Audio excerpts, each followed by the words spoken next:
Man-Bone Metalhead here. In this video, we're going to find out how this JP-2C sounds at really low volumes. Stay tuned.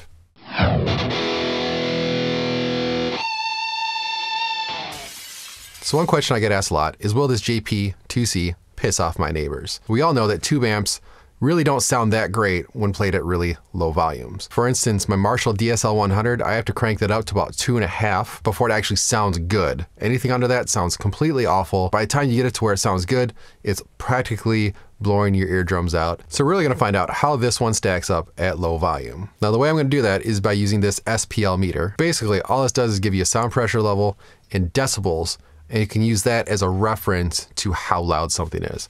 Now you can go on Google, you can type in SPL or decibel reference, and you're gonna come up with all kinds of images and all kinds of things that'll tell you, give you a reference of what sounds are at what decibel range.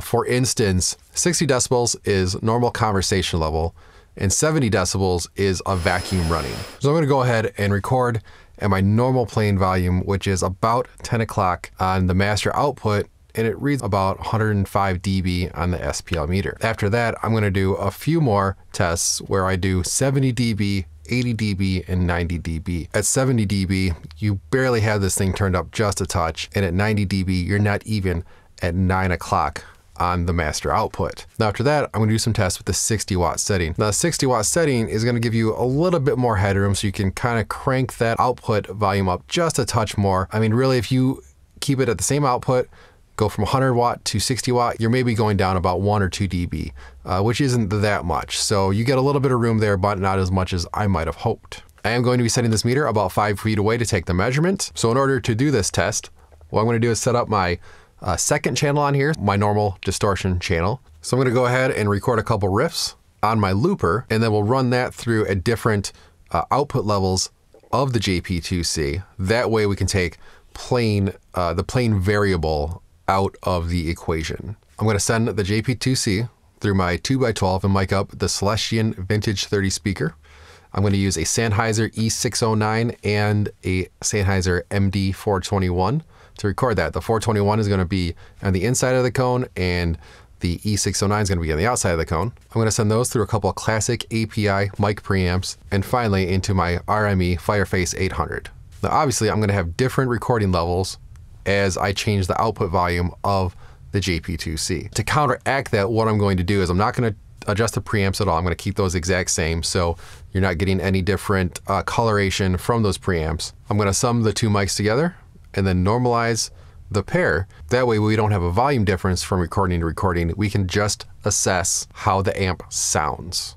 So we're gonna start with the amp at master volume about 10 o'clock, and that's gonna give me an output reading of about 105 decibels, which is really close to the reference of a rock concert, which I guess makes a lot of sense.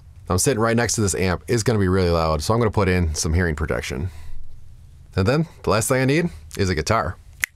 All right, let's go.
I'm sure you're sick of hearing those two riffs over and over again, but hopefully you get an idea of how the JP-2C is going to sound at low volumes.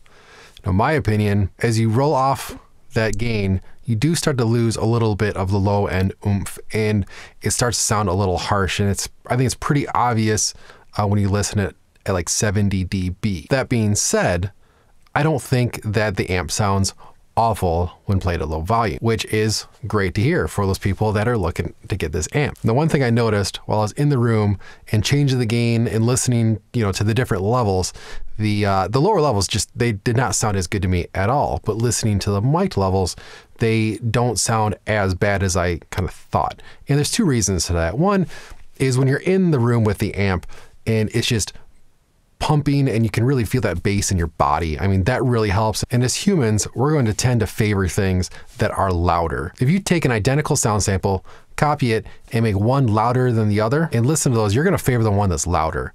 And that's just how humans are. And if you ever heard of the loudness wars for radio, there's this big old push that's going on for years to make everything sound louder, because if you hear that on the radio and it's louder than the last song, you're probably going to like that song a little bit more and be apt to go and buy that album or that song. So that's one thing we have to worry about when we're looking at amps. There's no way to get around that. If you're in an apartment or you're in a condo or you're in a house that's got really thin walls and you're right next to your neighbors, I mean, you're not going to be able to blare this thing to where it sounds really great to your ear without pissing off your neighbors. But if you are using this as a practice amp and as a gigging amp, I mean, this thing will definitely work for you. You'll be able to get this thing down to 70, 80 dB. I mean, really, 70 dB is a lot quieter than I thought it was. You could probably get away with 80 dB in an apartment, definitely a house. It's really not that loud. 90 dB would definitely be pushing an apartment, but hey, a house might be all right. Now, at 105 dB, I would definitely recommend to be in a basement or a soundproof room.